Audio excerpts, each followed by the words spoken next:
very, very, very, very severely beaten, to the point that a piece of her tooth was found in her stomach. Oh, God. Berserker mushrooms were named after the Vikings, who would take these specific mushrooms before they went into battle, and that's where we get the word berserk, because they would just go crazy. First thing I did was I collected all the guns. There were many demons. She was possessed. There was candle wax found all over the place, on her body, In her hair. That just seems like police work 101, announcing the wrong victim.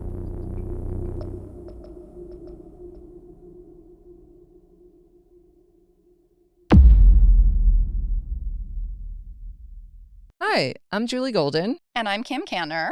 And we are the producers and hosts of the true crime podcast, American Hustlers.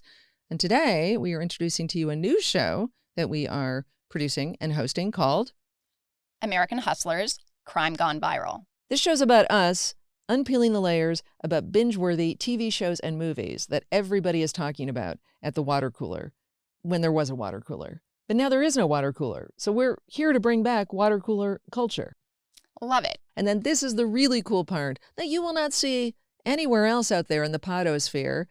We're going to bring in the showrunners, the creators, the directors, the talent behind the show. Correct. Yes. So we're here to tell stories and unpacks why other people who have told stories have told those stories in the way they've told the stories. Ooh, I like that. Huh? Yeah. Yeah. That was good. Good. All right. Did anyone write that down? Oh, we're recording this. Good. So Kim, you're up, man. I am. What story are you bringing to the true crime binge-worthy, everyone talking about it in the zeitgeist podosphere? What are you bringing? Brand new series came out on Paramount Plus called City Gigolo, A Murder in Las Vegas. Oh, my. Murder again. Murder again. Had to go right for the murder. Right for the murder. Yeah, okay. And there's a few reasons that this story is all over La La Land at the moment. Right. One of them has to do with the billboards that are all over town. Oh, hello. Sorry. No, don't be sorry. I haven't seen anatomy like that, maybe ever. I mean, okay. So we've got 6 gorgeous shirtless men with white jeans walking through a dusty desert. What's happening here? Who are these men? Why do they look like they don't eat carbs? Which is why a lot of people are talking about this, because this is on buses, at bus stops, and on billboards. Which bus are these guys on? Just so I can fully get into this. I don't know, the big blue bus in Santa Monica. No, I mean, are these gay men or straight men?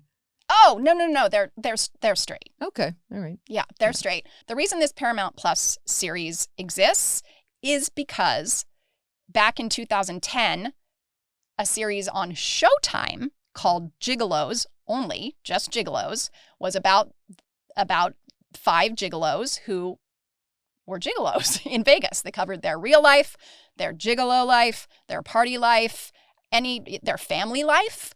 Any part of these guys' lives were covered on this documentary that was on Showtime. The first guy, you won't have a problem with this guy, the first guy, tattooed, all long hair. Yep. Okay. Yep. Unfortunately murdered the girl who's peeking above them. Oh, that's the murderer. Yeah. His name is Ash Kubiak. Out of all of these guys, he was the most zen, chill, into massage, and seemed to be very grounded. And who's the woman on top? Our victim is 29-year-old Herleen Dulai. Her parents were Asian Indian immigrants. But she was born here. She moved to Vegas on her own and was looking into going back to school to get her master's degree. And then how she met Ash is a point of debate for sure. Some people think it was on Instagram. Some people think it was because he was an escort. We're not really sure. Yeah. So talk about the death. What happened? So Hurleene had gone to Ash's house. They did some mushrooms. Okay. They were chilling. And again, what happened after that, we don't know. But here's what he said on the 911 call. Okay, tell me exactly what happened. We took mushrooms together last night. We said our prayers together. Okay. We put on Avatar together. And I don't know if you've ever done mushrooms before, but I started I was no longer in this reality anymore. I was in different realities. So I lost my mind. Is that from the documentary? No, I put that dramatic swell music under there myself this morning. I don't know if that was the Avatar score. It was a lot of music. Yeah. It's a big cue. That's why I was 4 minutes late today, is because I was very busily scoring the 911 call. It's a little big. I would pull it down a little bit. Yeah, I would pull the cue back. Yeah, it's a little on the nose. Wow. So he claims he was just hallucinating and that's why he killed her. He knew not what he was doing. He claims he blacked out. And woke up to Herleen, who had passed by his side. And what does that look like? What had he done to her? Horrible. Blunt force trauma and strangulation were the causes of death and means of death. Where was the blunt force trauma? Was it on her face or head or? Yes, and yes. Keep going. She was very, very, very, very severely beaten, to the point that a piece of her tooth was found in her stomach. Oh, God. I know. It's awful. It's so awful. Homicide came in. They did their crime scene investigation. They did autopsy, obviously. They did toxicology. Right. They, found the things in her system to know that at least some of his story was true. Whether he blacked out or not, only he knows. Ash claims he pled guilty to spare Herleen's family from a trial. Oh, because he changed his tune. He did. He changed his tune. He was like, I'm going to turn myself in for this, blah, blah, blah. The police came, arrested him, threw him in the thing. As soon as he was behind bars, he was like, just kidding, not guilty. So he changed his plea to not guilty, then changed again to, okay, I am guilty. I will plead guilty because I want to spare Herleen's family a trial. And because he didn't flee, because he basically turned himself in, and because he pled guilty, his sentence and it was involuntary manslaughter. It's not like he plotted this. It seems like it came out of a rage of some sort. It was involuntary manslaughter. In Nevada, that's 8 to 20 years. Oh, wow. Yeah, 8 to 20 years. So he's been in jail, 5 years now? Yeah, he's been in jail. So in 3 years, he's eligible for parole, which seems nuts to me. Oh my God, Kim, why do you keep getting us involved with people that could be out or that are still actively... We're fine. We're fine. This is what we always... we're fine. Yeah, we're fine. Okay. We're fine. He has way bigger fish to fry than you and I. That's literally what you said every time I was terrified in American Hustlers. I just can't wait to talk to Jay to find out kind of how he approached everything, the original show, how he approached the documentary. And I have so many questions about this case and the people in it that I hope he can answer. Yeah. And just to tell you a bit about Jay, so Jay Blumenfield is part of the Jay and Tony Show. That's the name of their production company. They produced the Showtime docuseries back in the day.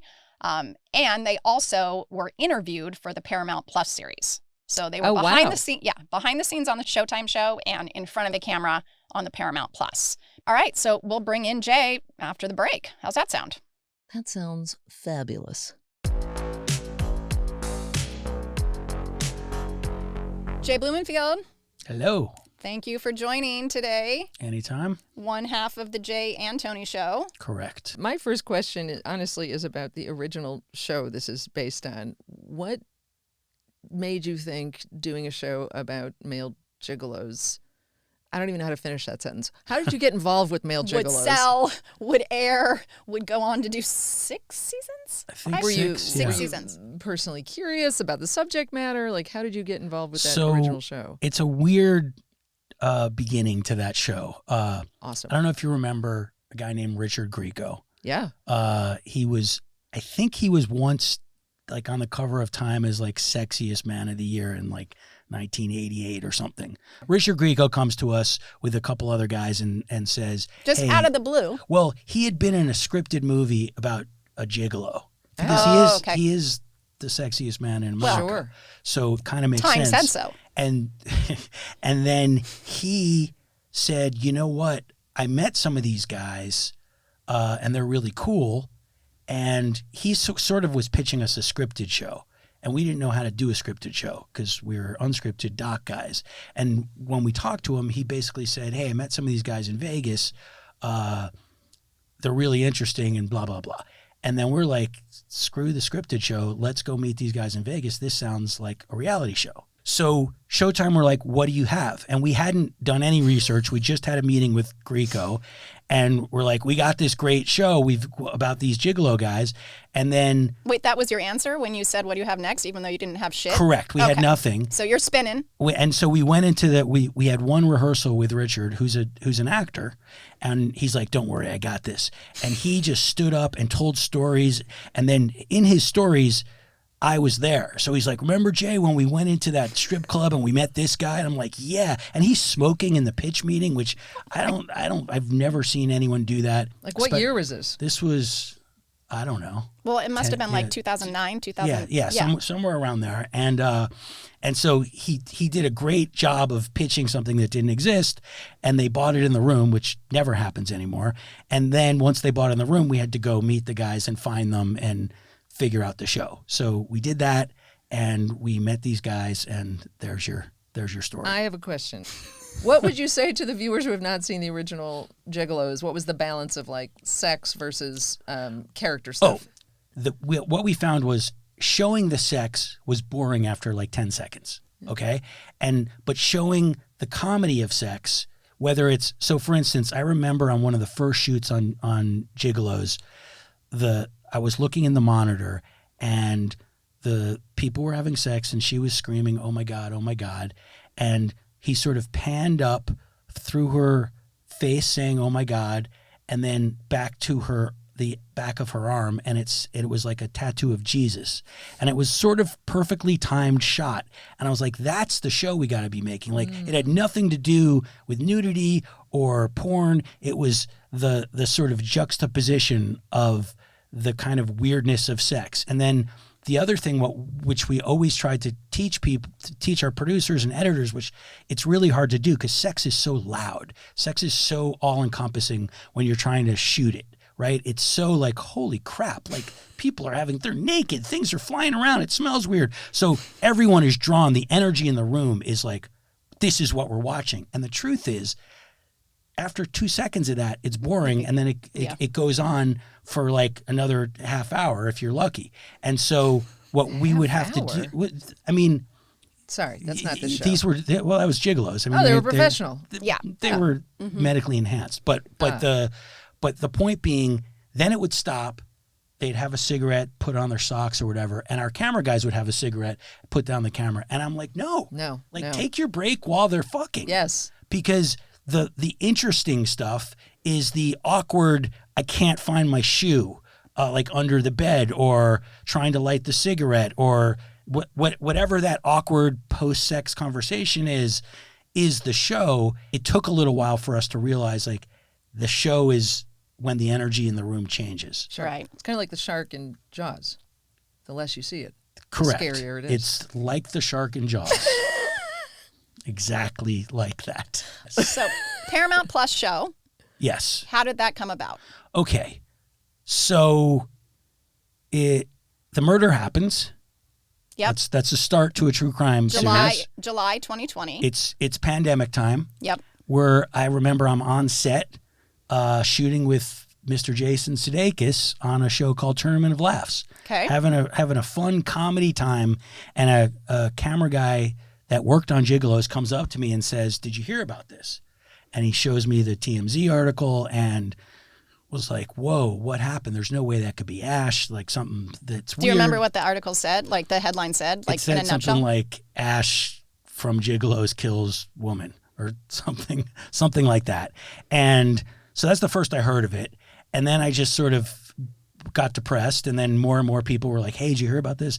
And then I kind of ignored it for a while. Question. Yes. When you read about the murder, were you shocked about Ash, or were you like, that tracks? Like, were you, how out of completely shocked about Ash. Okay. Ash was the least likely of all the Gigolos to do anything murderous. Why? because, okay, his personality, which we enhanced because we're TV producers, but his personality was, he's chill, he's from Japan, he grew up in a Zen garden or something, he does massage, like he's Mr. like wellness guy, like that was his shtick. And it was kind of who he was. Now, could he get angry? Yeah, everyone can. But I'm just saying, like, of all of those guys, he was pretty chill. So wait, was it his shtick or was it who he was? Like, was he like a grounded dude from your perspective? It felt like he was, I mean, of all the gigolos, he was probably the most grounded, which is not, the bar was pretty low for grounding for those guys. But he was pretty chill. Yes, what we do as TV producers is, let's figure out who this guy is and then turn it up to 11. So we figured out who he was and turned him up to 11 in the Zen world. So it's, and what I find is you do a couple seasons of a show and the person starts to become who you're making them anyway. Yeah, right. Like they start to go, oh, I'm the Zen guy. And then right. he starts giving more massages and talking more about meditation. Is that real or is that because he's on the show? Like very hard to understand. Yeah. We created something. Now, I don't think that we creating that led directly point A to point B to a murder, but it makes you think, would a life exist still if we hadn't done that show? And the answer is probably yes. And that's I can't just avoid thinking about that. So yeah. Speaking of the life that was lost, tell me about the victim, Herleen Dulai. She was 29 years old. The hard part is the family, with good reason, did not want to have anything to do with us. And we reached out several times over the years. We talked to some of her friends, and we really tried to include her story as much as possible. But it was hard because the family basically wouldn't take our calls. Can you talk to us a little bit more about the birthing of the idea for the documentary? Yes. So the same camera guy who told me about this started calling me and saying, hey, he lives in Vegas. The camera guy lived in Vegas. Hey, Ash's mom has been talking to me and she thinks there's things about the case that aren't coming through and would you mind talking to her? And I was like, fine. And I talked to her and sort of fell in love with her. She was just this sweet, honest Indian woman who was living she moved to Vegas to be closer to her son after the crime and go visit him. And we got along, and she was telling me things about the case, and she wanted to tell more of the story and tell people that her son wasn't a monster. And so we sort of built a relationship over a year. And then I was like, okay, this kind of makes sense now. Let's try to make something of this. And so it was really through his mom that I decided to really try to turn it into something. I think it came out really well. I think it was a good, honest representation of what happened. I've heard from Ash's family after, and they're not happy with it. Oh. And that makes me feel kind of terrible, but it wasn't a surprise because I think, look, it's hard when a trauma happens to somebody in your family, and I don't know if they believe he was fully innocent or it just didn't happen the way the police said. I'm not sure because they would never tell me exactly what they thought. I think they maybe delusionally thought we're going to open up the case and find some new evidence, and I don't know. There were some things that we found that didn't make sense, and the police work was terrible, and there was an extra shoe print, and there was all these things that led me to think, maybe something different happened than this, but not enough I don't think anyone was ever going to overturn the verdict. What was uncovered in pre-pro that surprised you the most about the case? I think the faulty police work was mind-blowing, and I'm almost afraid to say this because I still like going to Vegas, and the police there are not going to, they already hated us because we were doing a hit show about illegal escorts in their town. So I know the police were not happy with the show. And I think that may have been part of the reason why they were just so ready to say this guy's guilty. They got the victim wrong. There was shoe prints in the blood that were not anybody who was there.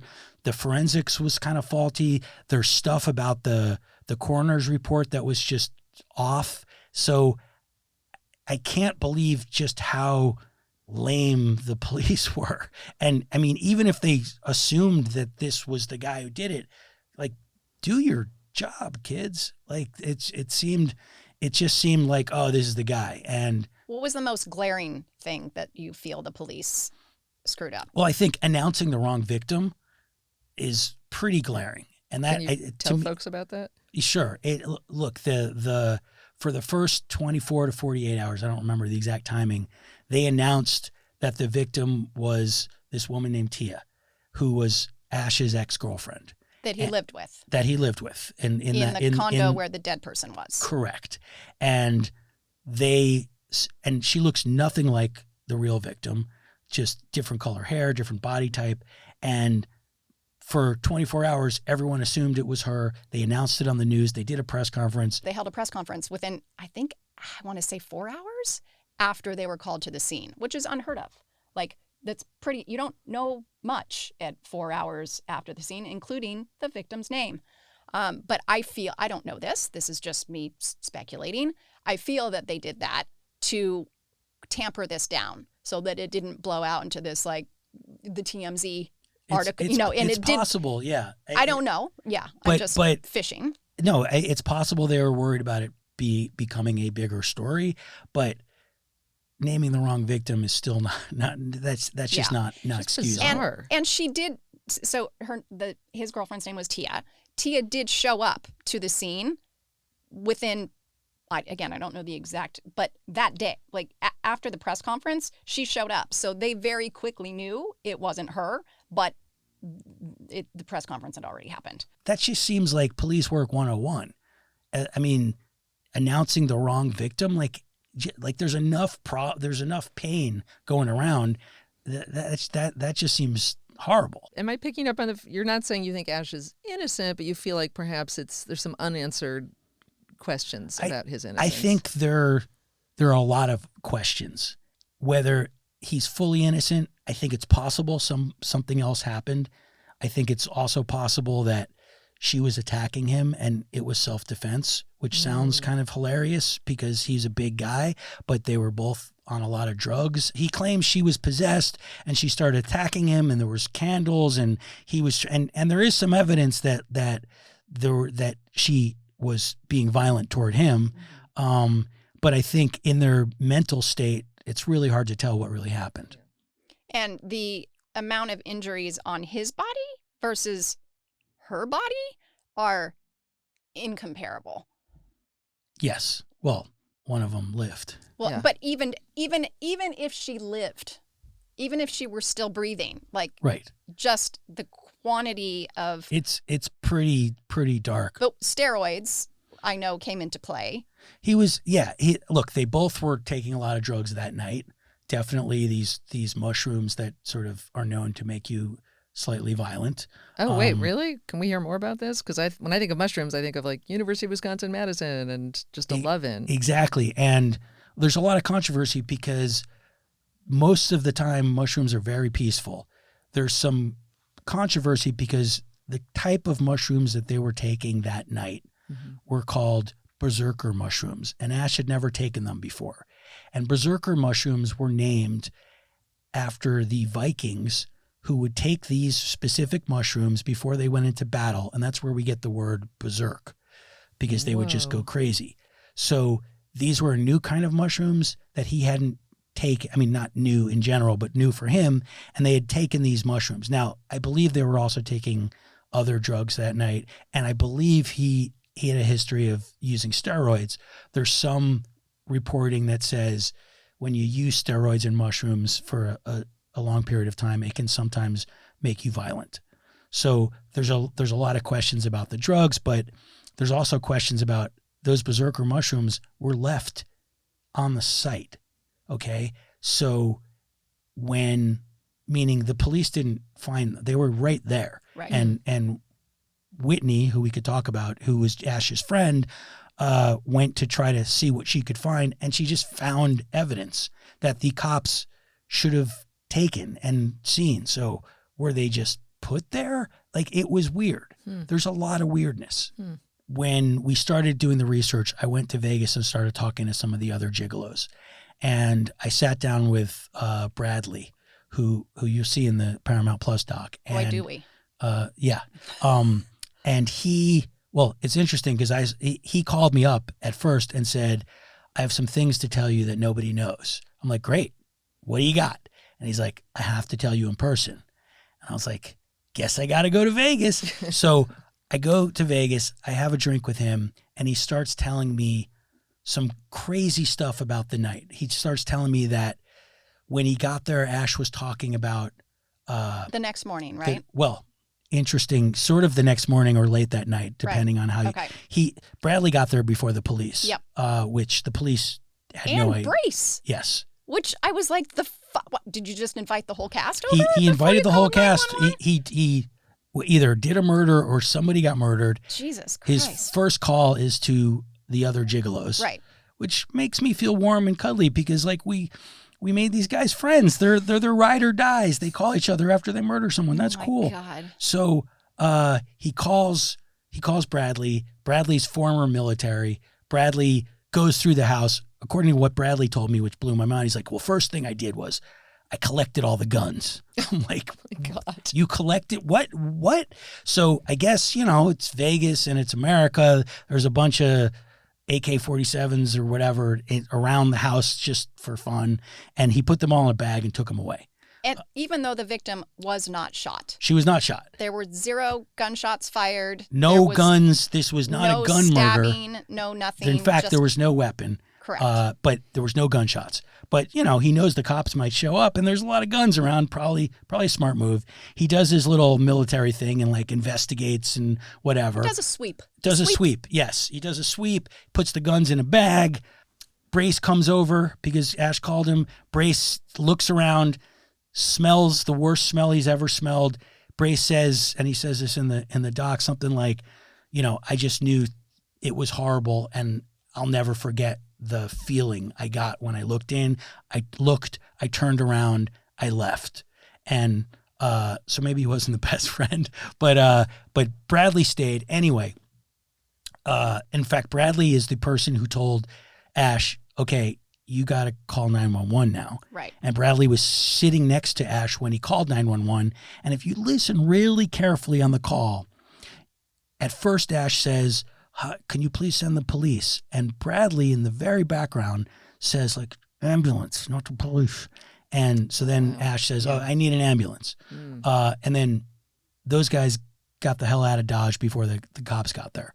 But Bradley and Brace split. Correct. Yeah. Correct. So I'm talking to Bradley, having a drink about what he learned. And he said all Ash was talking about was demons. He's like, there were demons all around and they were trying to kill the dog.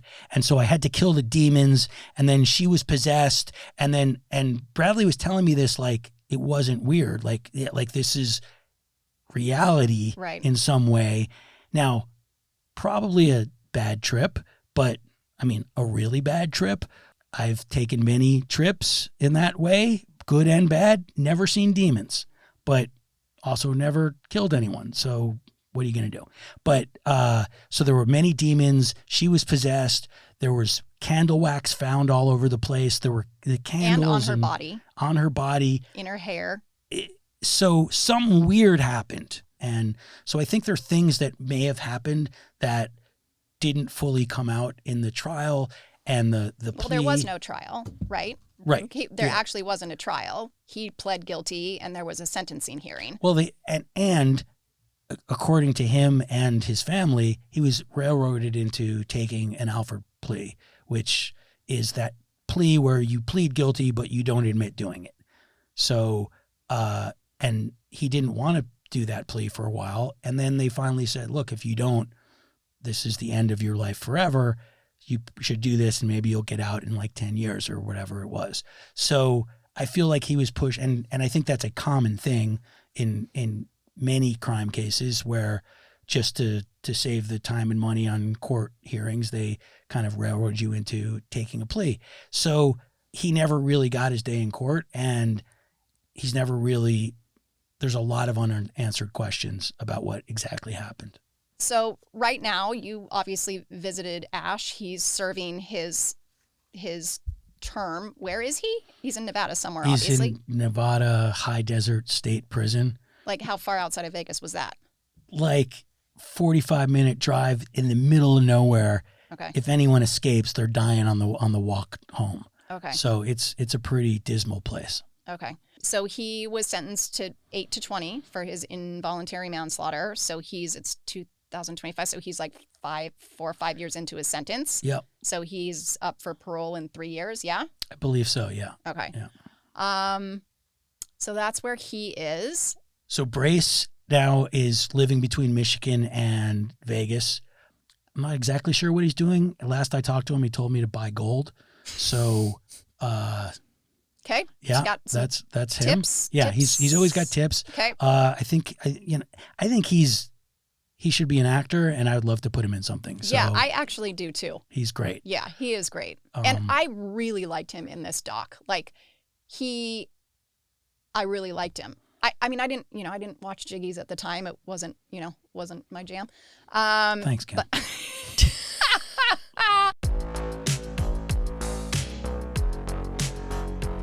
Time for our final segment. Yes, we have a button. We have a button. It's very exciting. Jay, I'm about to give you your next piece of business for you to feed your kids with. Okay. Here's what we do. Whoever presents the story, the other person then pitches a true crime story fresh, hot off the presses that we think is next to be adapted, either into scripted or unscripted. Oh, okay. I like it. So I'm going to put you back in Vegas, too. My story that I'm pitching is about Aurora Phelps, 43-year-old woman from Las Vegas, your favorite place, who lured older men over the interwebs with fake aliases, seduced them, drugged them, took them all to Mexico, and stole tons of money from them and killed them.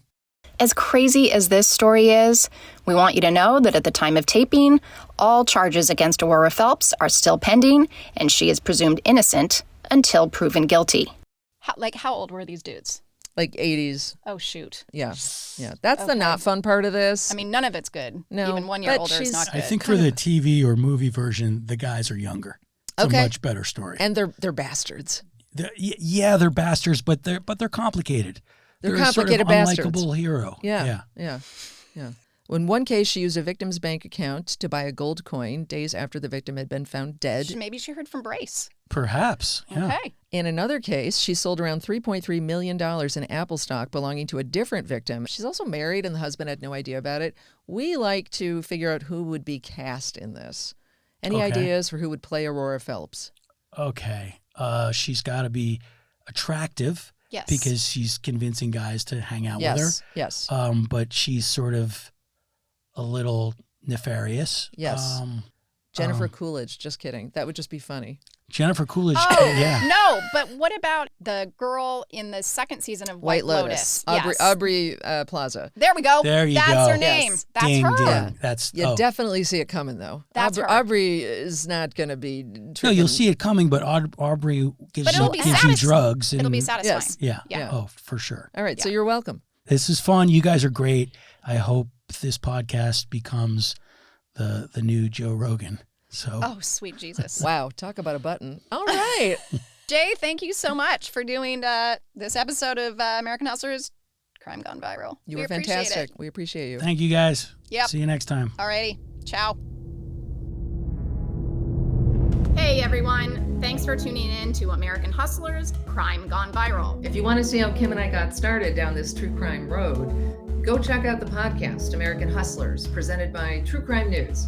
You can find it on YouTube at True Crime News or anywhere you listen to podcasts. It's 12 episodes packed full of the too crazy to not be true crime story of Kushal Marula and Danny Garcia. Now, this is important. Make sure to subscribe for more Crime Gone Viral episodes coming soon. On social media, you can keep track of all of the true crime you'll ever need at My True Crime News. And you can follow me, Julie Golden, at Julie Golden Girl on Instagram. Or me at Kim Kantner. I'm Julie Golden. And I'm Kim Kantner. See you next time.